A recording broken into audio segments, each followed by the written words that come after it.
All right. Hello, hello. I have my guest on today. It is Kinita Schripsema. She is an international speaker. She's an author. She is a cultural expert.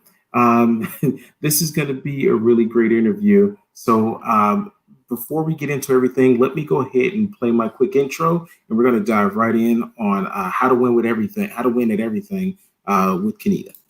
Have you ever wondered why you struggle to find success or fulfillment or lasting happiness? It's probably because your default wiring is set to lose. The How to Win at Everything podcast looks at real people who have struggled with the same insecurities, fears, doubts, and expectations and found a way to succeed. Why? Their brains are rewired for success. We dive into their thought patterns to show you how to rewire your own brain to win at everything.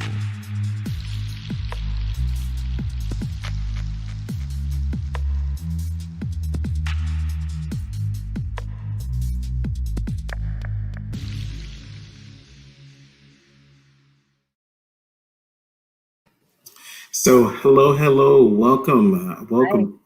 Thanks for visiting me with me today, Kanita. We've had a few conversations over the last few weeks, and I've found you to be amazing, and I definitely wanted to share a lot of this information, a lot of your viewpoints, a lot of the ways that you're living. I wanted to share a lot of this with my guests. Let me go ahead and stop yapping for a second, and let me go ahead and give you a moment. Tell us who you are and what you got going on right now. Great. Thank you so much, Kelly. I really appreciate the opportunity to be here today, and looking forward to a nice conversation like the ones we've had before of laughter and challenge and encouragement. And so I am currently the founder and CEO of Seema Global Consulting, an international speaker and author, along with a consultant. So I wear several hats, very passionate about promoting inclusion through understanding culture. And so everything I do really has the thread of culture wrapped into it. But then also other times it's just, either that's the focus, but really at the end of the day, really helping people to live into their best self. Let me jump right in on that because one of the things you have going on is your podcast and you have a blog. And tell me again, what is it called? It's Growing Forward Together? Yes, it is. Yeah. Thank you. Can you explain some of that? Well, first off, explain why that title. Well, Growing Forward Together is the tagline of my business. And so thank you, COVID, for turning this international speaker into a podcast host because she loves to talk. So it was an opportunity to really learn new things. And I think a lot of us are in that same zone, right? We've had to learn so many new things. And so for me, this became an opportunity to maybe branch out in a different venue to do the work that I'm passionate about. So that's how it started. Growing Forward Together, being that's my tagline, and being that I'm passionate about inclusion, suggests that I want to grow forward in my own personal story, but it's so much more meaningful to me when I can grow forward with someone else and let them know that I'm with them as they're growing, but then also they remind me that they're with me as I keep growing forward. So that's the title of the podcast and why I listed it that way. And so the guests that I have on are just really ordinary people with extraordinary skills and gifts and callings and passions. And they're just great people that I've gotten to know, and I want the rest of the world to know too. Same here. I do kind of look at the fact though that you say ordinary people. When you and I met, it was initially I responded to a post of yours. I believe you're asking something like, tell me why I would put you on my podcast, that sort of thing. And I'm thinking like, man, I hope this doesn't sound bad, but because these are the people with the real stuff. Like these stories that people have are what will enhance other people's lives. So I thought it was so interesting that that's how we kind of got acquainted. But one of the things that you bring up talking about your own journey, when we were talking, you initially said, hey, well, good chat initially. Hey, would you mind taking a look at one of my videos, my latest video I put out, and tell me what you think? And I remember mentioning to you, well, yeah, it seems like one of the things that happened is that you had you were kind of looking off at your paper, and I was like, yeah, that could obviously come off as maybe you don't know your information. And right off the top, which I thought was a beautiful thing, you said, yeah, so due to this PTSD, the situation, I have some memory loss, and I have to look off at my paper. And I was like, coming from a person who's done both, done things like off the cuff and then planned sometimes, it was like, man, I would have never guessed that. So can you tell us a little bit about your personal journey and how you've gotten into, well, first into the public speaking realm, and then how maybe COVID has kind of introduced you into this new lifestyle of podcasting and blogging and everything? Wow. You said we have only 30 minutes. I was thinking we had 4 hours for that question. No, I'm just kidding. We can do a part 2 someday. No. No, I think, okay, so how did I become a speaker? I owned a hair salon for 14 years, and I was licensed for 22. And I had the privilege of meeting some amazing people in my chair, right, at my salon. And over the years, I grew so much personally. And by the end of that 14 years of owning my salon, I knew I was changing so much on the inside, and I really wanted to encourage other people too. So part of my drive, or I sensed a calling really to become a speaker. So I pursued that calling, and everything kind of fell into place. I sold my salon and bought a laptop for that same price and started writing and stashing. And out of that came another calling to write a book, which got published in 2015. And maybe we'll talk about that for a minute later. And so as I became a speaker and continued in that journey, I think my passion for learning has just really continued to propel me forward.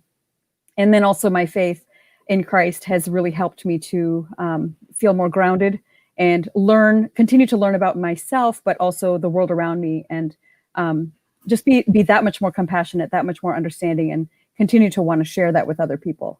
So I would say that was kind of the transition into becoming a speaker. And then a few years ago, after one of my speaking trips to India and Nepal, there was just yet another turn in my story. And, you mentioned the PTSD that I carry, and that's actually from surviving an earthquake in Nepal in 2015. And so that took a sharp left in my story, which to me, left is good. So I'm not sure if left or right, and this is not political. It's just a turn in the story. And it made me realize that I'm on this planet for a reason, for a season, and I need to make the most of it and take advantage of it. And that's where the calling and the I guess the challenge on some level came to start my own business and kind of take all of these things that I've been doing and put them under one umbrella. And that's how Seema Global Consulting started. And Seema is my middle name, and it means boundaries, which ironically, I just recently learned that about 4 or 5 years ago, that my name meant boundaries, my middle name. And so what's funny about that is I'm a big boundaries girl. And so over the years, and then, finally realizing that that's what my name meant, it was kind of like, oh, that's kind of cool. I guess I've been living under my name. Yeah. So for me, one of the biggest pieces, one of the things that stood out the most, at least, was you just kind of blew over like, oh yeah, and I was in an earthquake, and I was like, wait, what? Now I'm from the Midwest.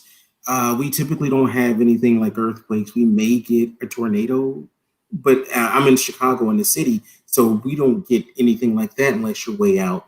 Sure. So can you kind of elaborate on that experience and kind of what effect that had on your journey, or how it helped you to make that left turn, or forced you maybe? So how did that happen? How did that come about? Yeah, so since 2012, I was taking teams of women on speaking and teaching trips to Nepal and India, and it was very life-giving, not just for myself but for my teammates. And I've made some amazing friendships out of the experience. I would do a lot of team training before we left, and also do cultural education for the teammates so that they understood differently, and then they were able to come back and implement their experiences. And so on this particular trip, we were there in 2015, and our theme was leadership development. And so we had done several women's conferences in East Nepal, West Nepal, and in Kathmandu. And on Friday, April 24th, was our leadership track, our leadership conference that day. And I remember at the end of our leadership retreat, just really blessing the women and, for the next leg of the journey. I kept saying that. And even in that moment, I wasn't quite sure what I was saying because none of us really know what the next leg of the journey was going to be. And had I known that there was going to be an earthquake the next day, I'm really curious, how much more would I have said? What would I have done? Yeah. I don't know, really, right? And so I just felt like that was really significant, that the next leg of the journey was not in our hands, and there was an experience that we were about to face that was going to change our lives forever. For anyone who doesn't know, the earthquake in Nepal, it was big. It was almost like a 8.0 on the Richter scale. 7.8, actually. 7.8. When I'm looking at the information about it, though, it's 8,000 to 9,000 people were killed. Obviously, lots of people were left without homes. So this is a pretty big experience for you. It was very major. And it was interesting. One of the things that we did learn was that a lot of the Nepali folks were thinking that it was going to happen in the last 80 years. So for the last 80 years, they kept thinking, oh, when is it going to come? Like it was almost like it was expected, but not. And so I think for us, the fact that it was chosen for that day, for that moment with us in that country, was really part of my story, right? It was going to be hard written into my story, and I was going to have to deal with it and face it like any other challenge in my life, really. Yeah. So now you come from now originally you were born in India, correct? Yes. All right, and you immigrated to the U.S. at what age was it? Actually, I immigrated to Canada at the age of 5, and so I'm very Canadian still. Although I just became a U.S. citizen a few weeks ago, so rah, we're celebrating that. I know, right? It's quite a funny story. But I've lived most of my life in Canada, and then came here when I was in my early 20s. Gotcha. For marriage and children. Gotcha. So basically, you've been in North America for a good amount of time, right? I definitely, yeah. So first off, let me ask, what got you to going to Nepal for these speaking engagements? What was it that drew you there to do that? Well, I have such an international heart. I'm globally minded. I'm really passionate about serving overseas or wherever, really serving wherever I can get my hands on. But it was it was work I was doing in my church at the time, and then different connections that I had. And we had some missionaries that we were visiting in India initially in 2012, which then really snowballed into taking teams regularly. And then we had made some strong connections in Nepal as well. And so we're able to go and empower and equip and encourage the women. I think that's beautiful, because what it speaks to is this idea of you're doing hair at one point. You have your salon, but you're doing hair at one point, and now you've graduated into this new place of international speaker, author, that sort of thing, right? What mindset do you have at that point, though? Are you in the place where you're saying at this point, I'm gonna take over the world, I'm gonna do it all, I'm gonna like, how high were your aspirations at this point? Not very high at all. I mean, I think the reason I became a stylist was because I was told very clearly that because you're a brown woman, you're not going to get anywhere in your life. So you need to have a trade. Gotcha. So initially that felt very negative, but it ended up being something extremely positive. And so I like to live by the motto, what the enemy means for evil, God means for good. And so in that regard, it turned itself around, and I have a skill that I take care of my family, I take care of friends, and so it's been such a gift. And I had a business for so long, and so learning, small business, that kind of stuff. So I think in that regard, that's how that all started. So I didn't really dream. I wasn't dreaming big. I was just dreaming, those days where all these ideas go through. And I consider myself a big ideas girl. But the adult word for that is innovative.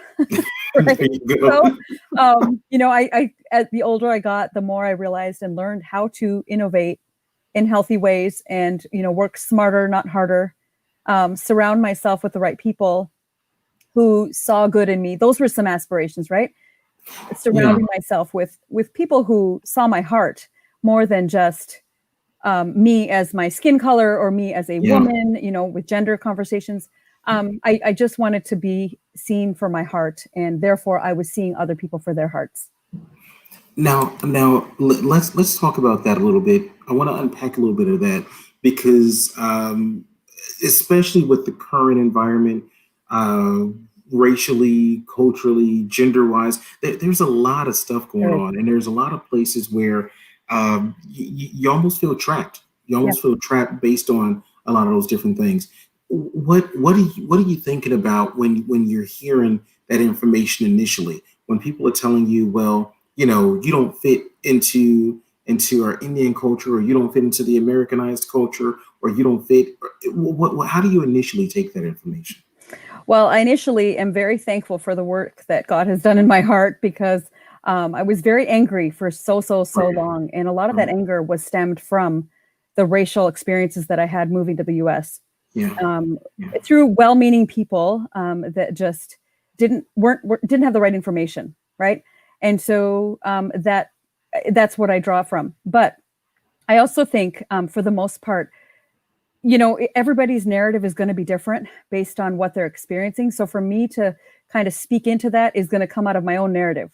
And it's going to be different. And so even for yourself, right, you have a completely different narrative than I do. And yet we are both people of color who are trying to live our stories. But I will make the connection back to that earthquake in Nepal, because 24 hours after that, we were in the US Embassy, and because we were seeking shelter and safety. And because my teammates are American, and at the time I was Canadian, I kind of snuck in with them. And at the last, like after I snuck in, like after they let me in, snuck in, you know what I mean? They said no more Canadians allowed in the building, no more non-Americans. But when we were at the embassy that following morning, I remember calling my husband, and I was at my breaking point. As the team leader, I needed to be tough and strong and present. And for the most part, I am great in a crisis. I have learned very well. I handle very well in a crisis. And this was a crisis over and above anything I had ever experienced in my life. Right, definitely. And there were many leading up to that point. But I remember talking to my husband, and he, for the first time, and he said he had never used these words before, but he said to me, he said, honey, you could either be a victim or a vessel. And it just kind of shook me awake. And I'm like, what are you talking about? And he said, you can either be a victim of an earthquake, or you can be a vessel and start pouring out. So it was almost like the wake up call that I needed. And I know you and I had talked about that earlier, and you had asked me, you know, how did he know to say those words? Well, those were words that were already in my heart. And I feel like God allowed him to speak those over me, because that's exactly what I needed. The wake up call that he had already grown in me over the years of serving and being a vessel, pouring out, was what my husband said to me that morning. And with my shoulder injury that I got in the earthquake, I put an ice pack over my shoulder, went in line, and started to serve breakfast to the other 300 people that were in that building that day, having the same reason to be there as I did. But it was not going to happen on my shift. I was not going to let these folks down, and I needed to do something worthwhile in that moment, right? So I take that victim and vessel, and I've carried that very clearly through the last 5 years as I continue to carry PTSD. But I also am very clear, I'm not a victim in this at all. I'm a vessel. This happened to me for a reason, and I'm still here. So I need to continue to pour out all my lessons and continue to serve and love and keep sharing with people around me. That's a beautiful way of looking at things. I know we've talked a bunch about these sort of things. And, you know, for me, one of the things that I find most amazing, and this is with you, but this is with people in general, is the fact that when we get to this crossroad, we get to this place where it's like, we can go left, we can go right, we can pick. And your husband says this thing to you that is out of the ordinary, you know, like there are plenty of people who would have been like, this is what you're saying to me right now? Like, I'm in a bad place. I'm hurting. Why could, you know, there are a lot of people who would take that and say, you know, that's horrible. Why would you say that? You decide, no, that's it. That's right. What do you think about you, sis, when I'm hearing this information? The same thing as when I'm hearing, you know, for a brown woman, you can't do this, you have to do that. What makes you take that and translate that into something that's positive, that's motivation, that says I can versus I can't? I think on the one hand, as a little kid, I always had the I can attitude. And, I kind of feel like a little bit of the black sheep of the family because I always was highly opinionated. However, in that moment, I think very clearly that, again, it was that moment where my faith was carrying me. Okay. And my husband had the words that I needed to hear because God knew I needed to hear those words. And so I think a lot of it is not only resiliency in my personality, but a strong faith that God was going to provide and that God was going to show up in that moment. And just trying to remember those other moments where he had showed up in smaller situations, but they were just as significant, right? And so earlier, like even when I said ordinary people, these are significant people with things that are happening in their lives that the rest of us can also appreciate. And, they're not like high up people with like big, huge titles and everything. They're ordinary people that end up with extraordinary experiences that the world needs to know about. And that's what I felt like in that moment, that was I'm an ordinary person, but this extraordinary thing was happening to me. And I owed it to people to share what God has been doing in me and how he's continuing to allow me to be a vessel and not a victim. It wasn't easy. And it definitely was a lot harder when I came back here. And I think I also, my husband, so speaking from that angle too, my husband, bless his heart, I'm going to generalize here. He's a fix-it kind of guy, right? And he wanted to fix what was broken. And what was broken in that moment was his wife. And I think deep down inside, he knew that. And he didn't know what to do because he's miles away in a few countries over. And so for him to give me those words to help fix me in that moment, it was like that puzzle piece that was missing. And he was able to then, restore my heart in that space. I think that's so beautiful. One, that he had the right words at the right time. And oftentimes we can definitely see that as divinity taking place, being involved. On the flip side of that, I know that it's always like the beauty of humanity, of being a human being, is that we always have this choice. We always have a choice of how we choose to see the world or how we choose to react to the things we're given. I think all the time about, people say we have to play the hand we're dealt. I mean, and I think to a certain degree that is definitely true. But I think what's empowering about being a human being is that you get to choose how you play that hand. And to me, that is where the real strength and the real power comes from. Sure. When it comes to you, and I know we were talking about, you have this last like maybe 5 years where you've been on this journey. What do you think has been, since the earthquake, what do you think has been the major development or major turning point or major influence that's kind of gotten you where you're going? That's an interesting question.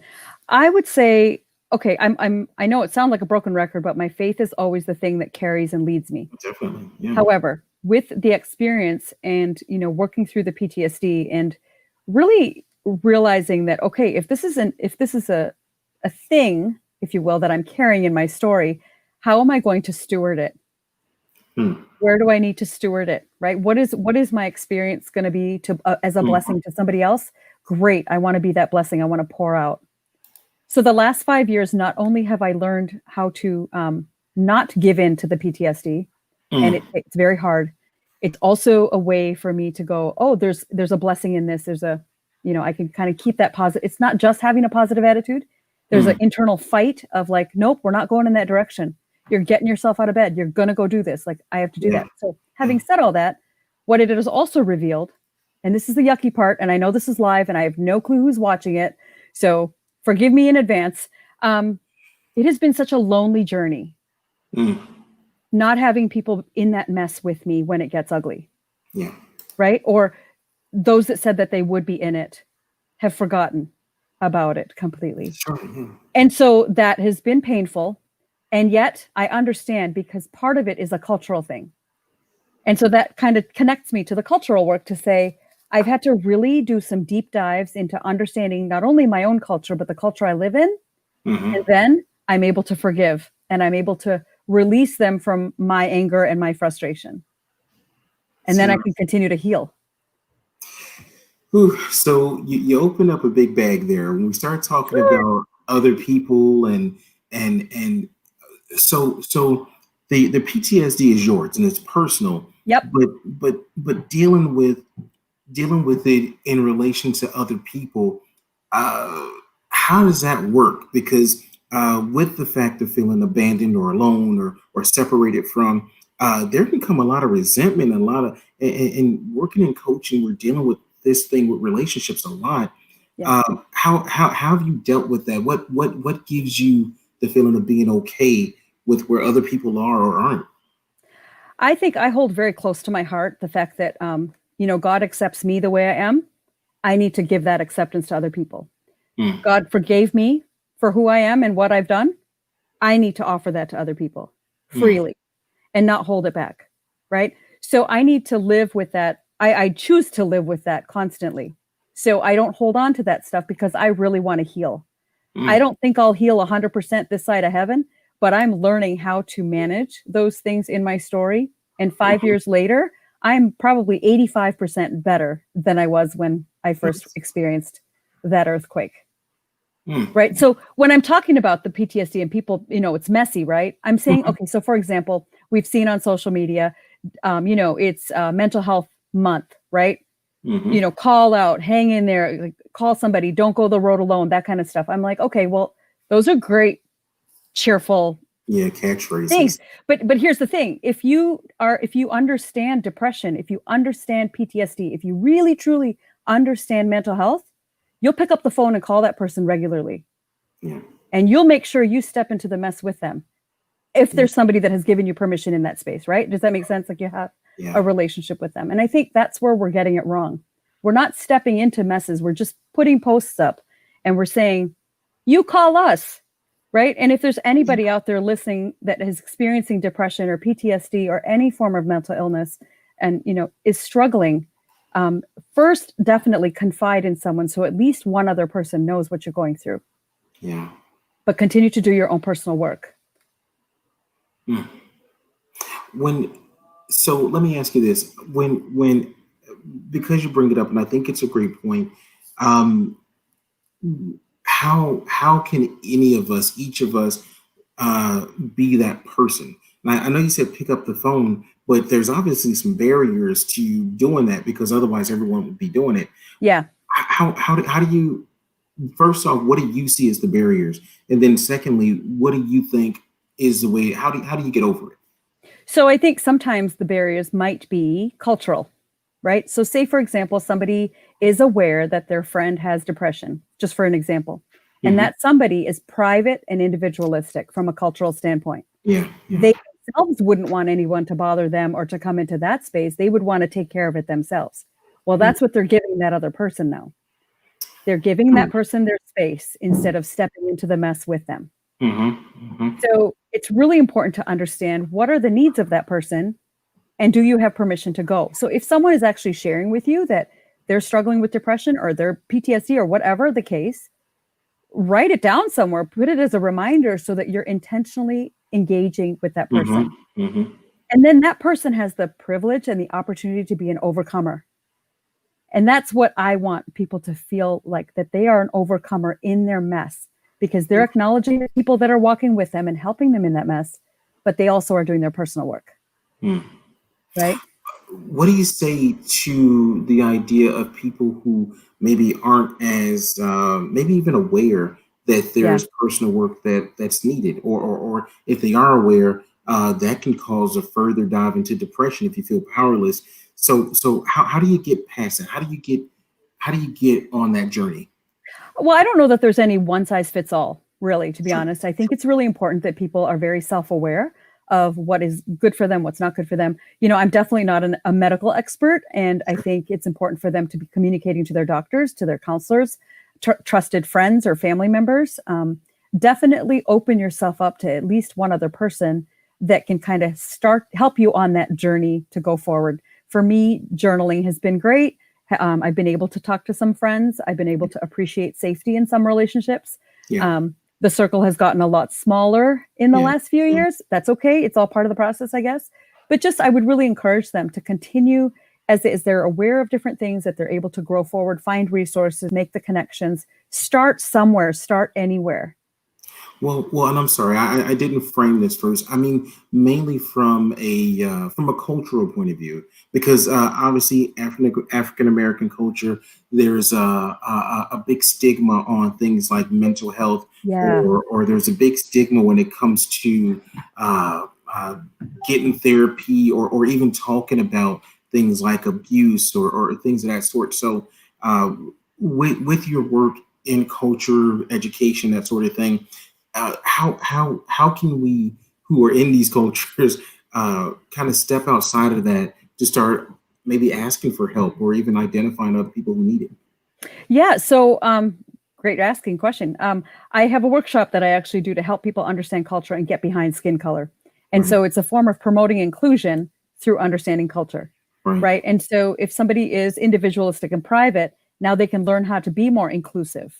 Not that they're changing who they are, but they're tweaking who they are to make room for other people. Mm, Especially when we talk a lot about diversity, yeah, a lot of people ignore the inclusion part, right? yeah. So our work is surrounded by or centered around inclusion, helping people really make a little bit more room for people around them, whether it's in their story, whether it's in their physical space, that sort of thing. Now, this is a good thing, and I'm glad you brought this up. So we're going to take a quick left turn here. One of the things that we spoke about was this idea of right now, especially since the George Floyd thing went so Mm. public and it's trending, and we talked a lot about race, but not nearly so much about culture.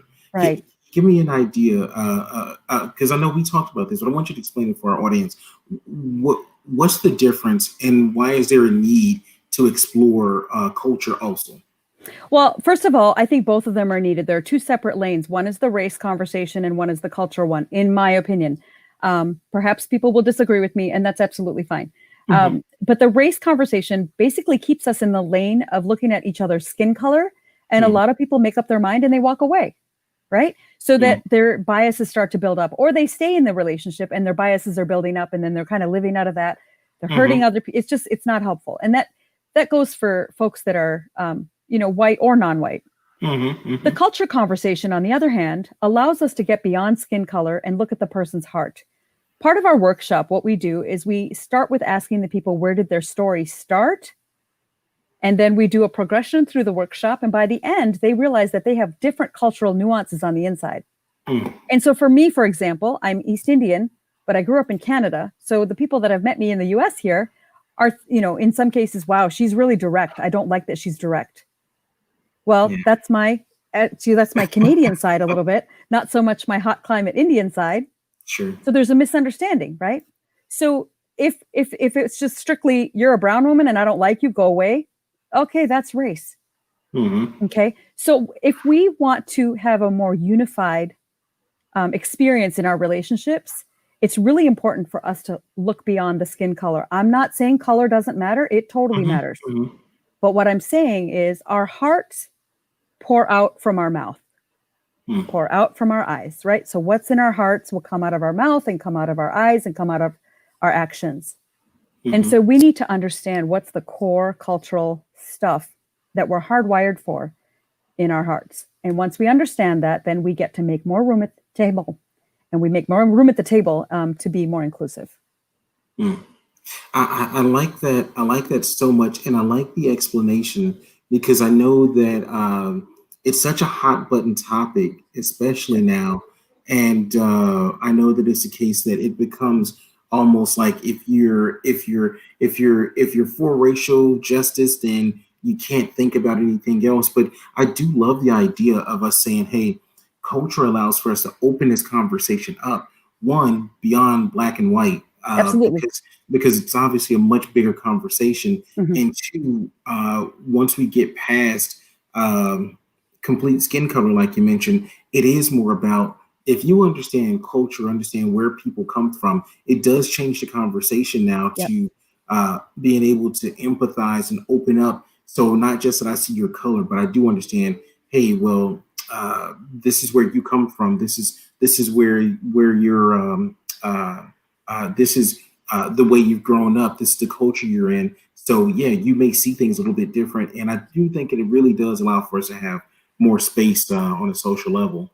Yeah. So, sorry, go ahead. No, I was just going to say, I'm in an interracial marriage. My husband's white Dutch American. And when we first got married 26 years ago, somebody said to us very clearly, oh, you guys are going to have a hard time because you're not the same color. Yeah. And I was like, no, we're not. And I was right, actually. That was not why we had trouble.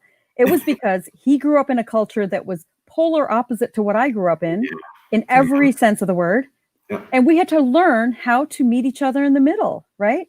And so really appreciating some of those in the context of our marriage. And then we have biracial kids who each of them identify differently, and so then it is about the skin, but it's not about the skin because it's really about the cultural stuff.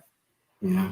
And then it helps us not generalize the racial groups as well, or the ethnic groups. And it allows us to grow into that global perspective that some people need to learn how to embrace. Sorry. Agreed. No, agreed. One of the things that I do think is a super interesting piece of this is when we're talking about specifically about you, and I know we've had some conversations about you and your husband. Is it culturally more the case that when he tells you, hey, you're going to either be a victim or you're going to be a vessel? Is this a more common way of talking to people for the Dutch American person versus, the Indian person? No. Yeah. No, I would give credit to God in that situation because my husband is very sensitive to listening to how to be a husband based on who God is and how God is working in his life. So that ends up being the common denominator, right? It really is. Our faith really draws us tight to each other.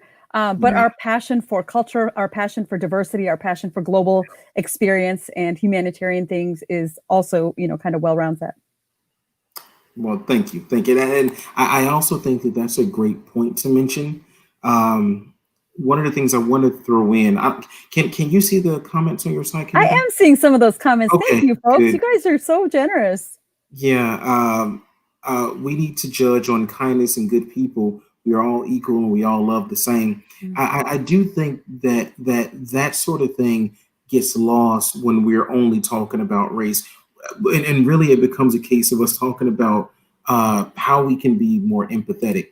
So now you run this culture education course. Are you doing this mostly for businesses or is this for individuals? We have a variety of ways that we do it. It depends on the organization that we're working with.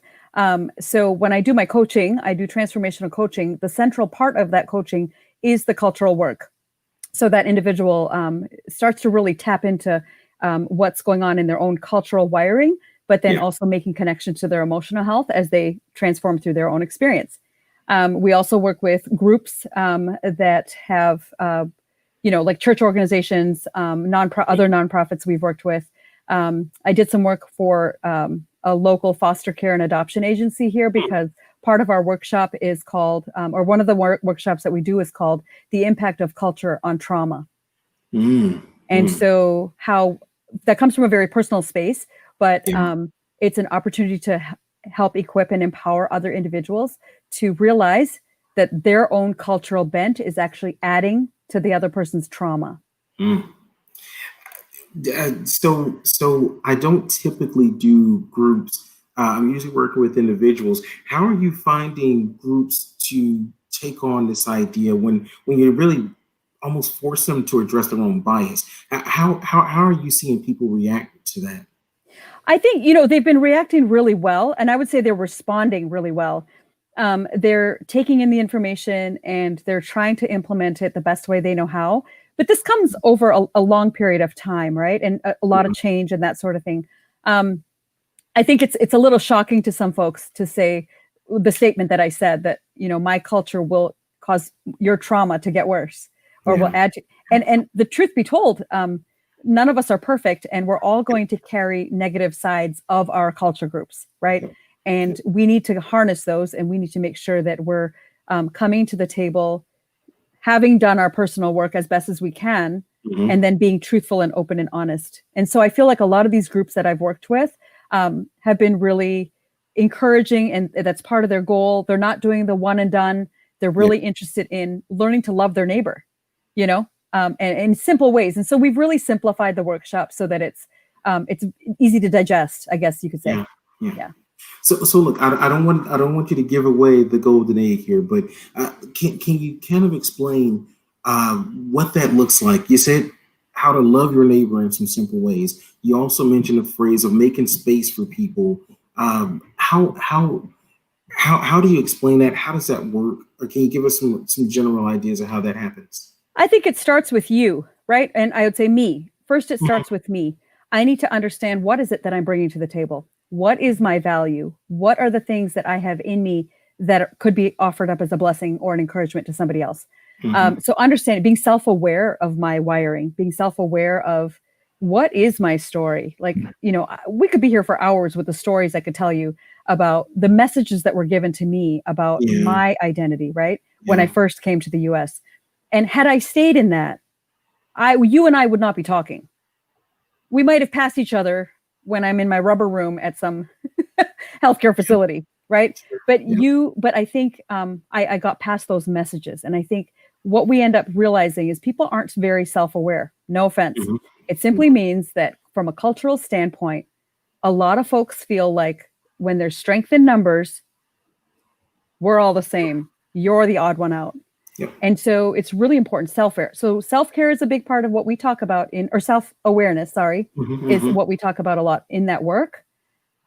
Because when we talk a lot about, oh, you need to be anti-racist, or, oh, you need to do this, or you need to do that.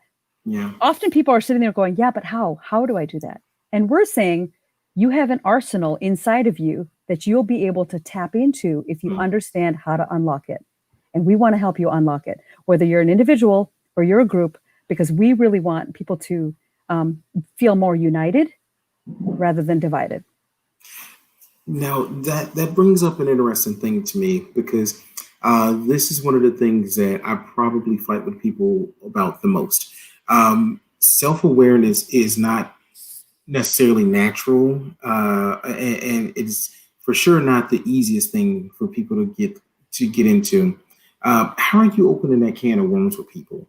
Because we all have our biases, and we all think that what we're doing is the norm and what's okay. How do you get into that?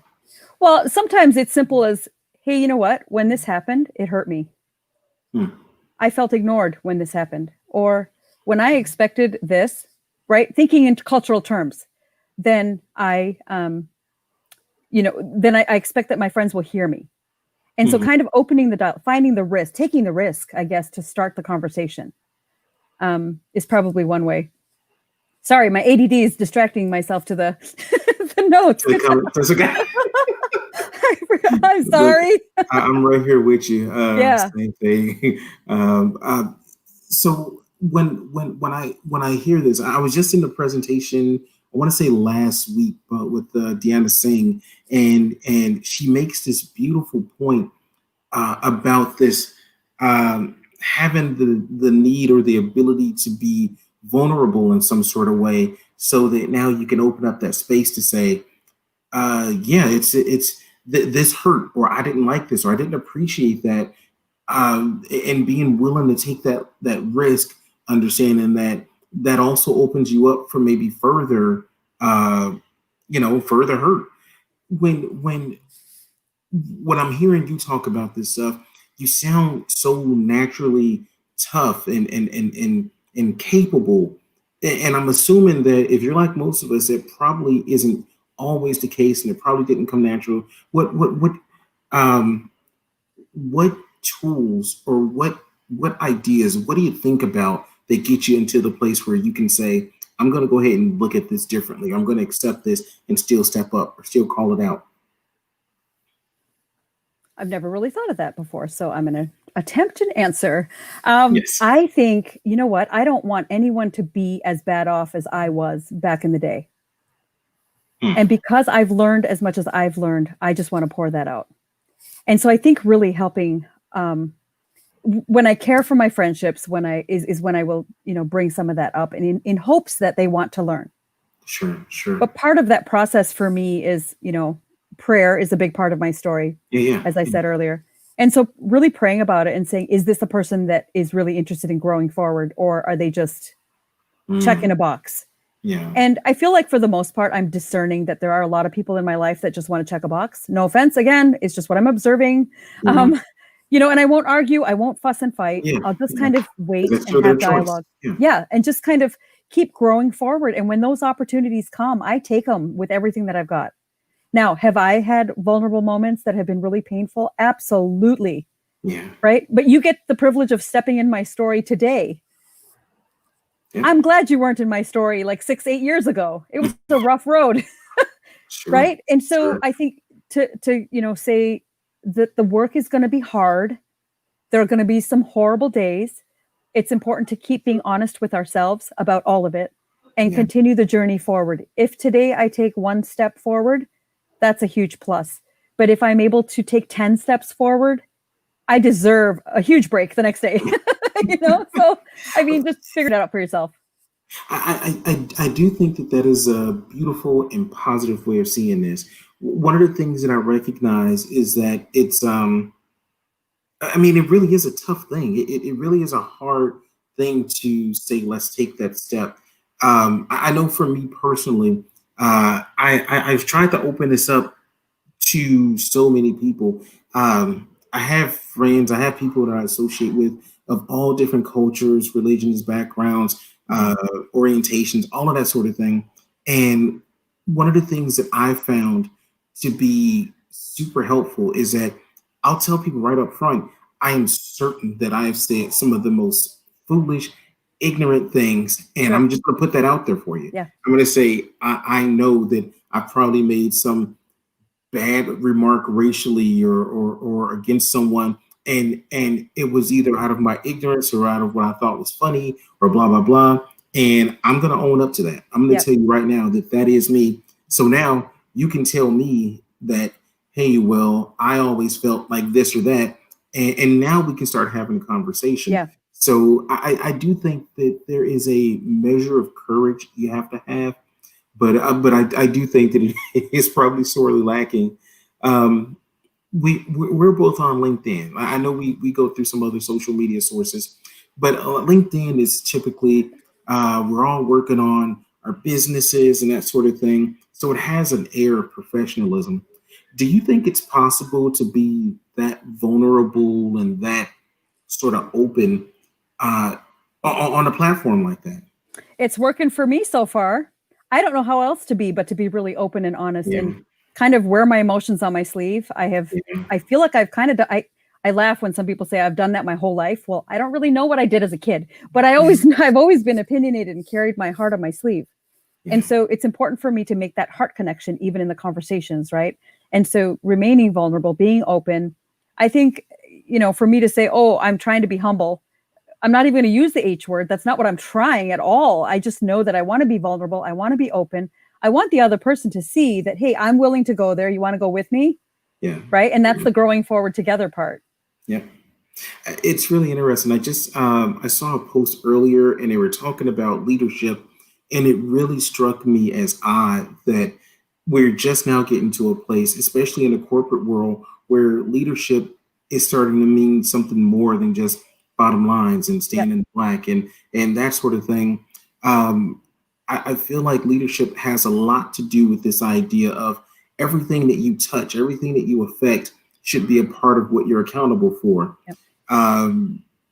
How do you give that information to someone and have them not just run away because it's so much? It sounds really big. It sounds hard to be a leader if that's what we were talking about.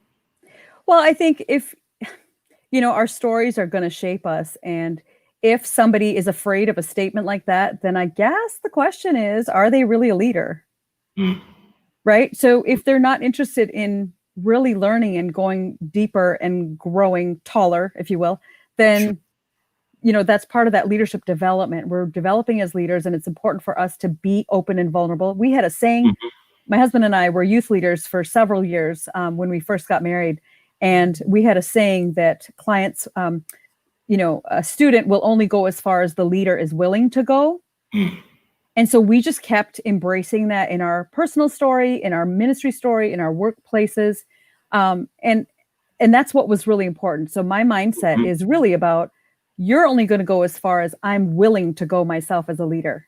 Mm. Otherwise, I don't qualify as being a leader. I'm a follower at that point. Yeah. And so when you think about accountability, I know for me, I will be held accountable on my deathbed, right? God will hold me accountable. And so I better make sure that I'm pouring out what he has poured into me. I better make sure that I'm living a life that's not perfect by any means, because none of us are perfect. But I want to live with excellence. And so I want to make sure that as a leader, I was excellent in my conversation. I was gracious. I was kind. I was vulnerable. I was open. Those are all heart things. Yeah. Right. And so I think when you talked about the culture in the workplace, they're changing now, because the culture, the workplace culture in and of itself is realizing they want something different. And so when we talk about ethnic cultures and work in what I'm talking about as well, which along both sides, that's also changing. That's something that's really important for us to reach with each other. This isn't on my original list in my head, but it pops in my mind now. Are you hopeful that that sort of leadership will occur ethnically, socially, commercially in the business world? Do you think it'll happen? Absolutely. I think I see a lot of people are in that spot already. They're gracious, they're kind, they're open, they're vulnerable, they're good leaders. They're really authentic individuals. And I want more of that in my life, right? So as a coach, I try to empower, equip, and encourage the next generation, or at least my peers who are interested in growing in that way. I definitely have not arrived, but it's something that I continue every day to make sure. And I check myself, and I'm surrendering, and I'm letting things go, and I'm forgiving, and I'm, continuing to learn to accept people for who they are and not who I want them to be. That sounds like the really tough part. This idea of this personal responsibility. It feels like that's a huge hurdle, because what makes culture bias, and bias period, what makes it easy is the consideration that we're doing it okay now, and the frailty of our egos and pride says basically it's much easier to say those other people, those other guys are the ones who should be doing it, or who aren't doing it right, or what have you. So it is a really tough thing. When you say that you're hopeful, it makes me feel more hopeful, though, because as far as just being a human being, I go through and if I'm on LinkedIn, I love seeing people. I love seeing people talk about some of the most obscure things. I left like probably a 200-word comment on one guy, and he's talking about how he wants to have his shoes bespoke. And he's like, this is the greatest thing since sliced bread. And I'm like, dude, I am nowhere into this. This is like a really crazy subject for me, but I love so much that you're coming from your heart.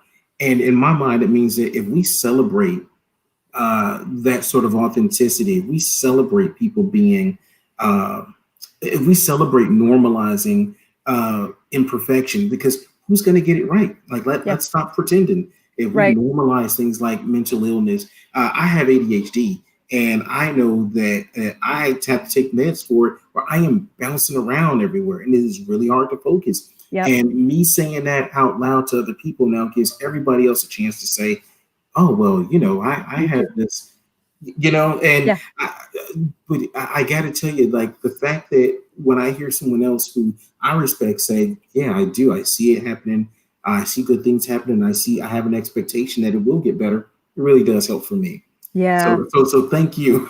Absolutely. It's interesting. I think once we learn certain methods, right, it's important for us to practice them. And something that was spoken over me several years ago is something that I hold very dear to my heart. We often will say practice makes perfect. Yeah. It doesn't. Practice makes permanent. Right. And so this client of mine had shared that with me years ago. And I thought, you know what? Okay. All right. In my hair salon days, actually. And I think that's the key to it. Just keep practicing good choices. Keep practicing what gives you joy. Keep practicing staying healthy. Keep practicing growing forward, right? Whatever that looks like in your story, it's important to keep practicing the things that will make you stronger. I think that's beautiful. I think that's a beautiful way of looking at things. Well, look, we're coming to the end, so I want to ask a final question because this is probably for me the thing that maybe not makes the most difference, but the thing that I'm always curious about. So we talked a little bit about your journey. We've gone basically from, you leaving from India, going to Canada to the U.S. We talked a lot about your past. When we're talking about your future, uh, one of the questions I like to think about is the end of the journey. So when it's your last day, when you're in your deathbed, is how do you know that you've won? How do you know that you've done enough? What would your life have to have been so that you can be happy with everything you've done? Well, I think you asked me that question the other day when we were chatting, and I think did I do everything I was asked to do? Did I obey? Did I pour it all out? Right. And I'm not going to know that answer today. I hope I can ask myself that question. Mhm. If I'm actually on my deathbed and I have time to ponder these things, I don't Sure, know. sure, A lot is unsaid, but I guess I would want to know that I impacted the lives of the people around me. sure. And I think one of my biggest beefs is that, and I'm not eliciting any, positive comments. I'm simply saying, I think one of my biggest beefs in life is when people wait to the funeral to talk all nice about somebody or just Yeah, say whatever. And I'm going, they can't hear you. No offense. Sorry. Maybe I shouldn't have said that out loud. This is live. Um, you know. but I think I hope that I would have impacted and poured out everything that was in me that was good and that was helpful and And, hopeful as well. Right. I think that's at the end of the day because I want other people to know that they were loved as I was loved, that they were accepted for who they are, and that they mattered. all right. You guys heard it here. Uh, Kanita, I want to thank you so much for taking up some time with us today. It has been great. Some of the stuff that you and I have talked about before, some of it we have not. You are a great guest, and each time I talk to you, I feel like I learned something new. Oh, thank you. So I want to just tell you I appreciate you, um, guys. I'm gonna go ahead. Actually, you should have seen Kanita's information going across the screen. I'm also gonna post her information on LinkedIn and Facebook. So when you guys see this, you'll be able to give her. You'll be able to contact her. Anything else you want to leave our guests with, Kanita? You know what? I'm open to conversations. I would love to connect with you folks on LinkedIn or privately. You can go to my website and at SEMA Global Consulting and shoot me an email. I'd love to have more further conversation. If there's anything you want me to clarify about what I said, I'll be sure to go check out the recording before we talk so I could remember. But I just want people to know that they matter. And I hope that you're surrounding yourself with people who make you realize that you matter.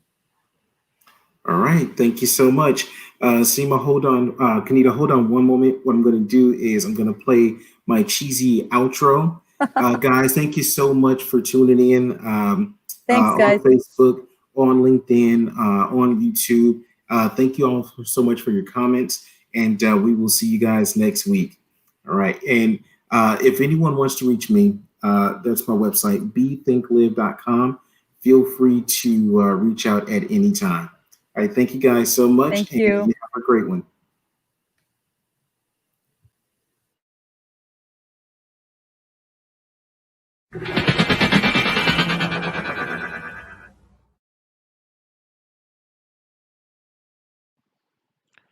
Ta-da!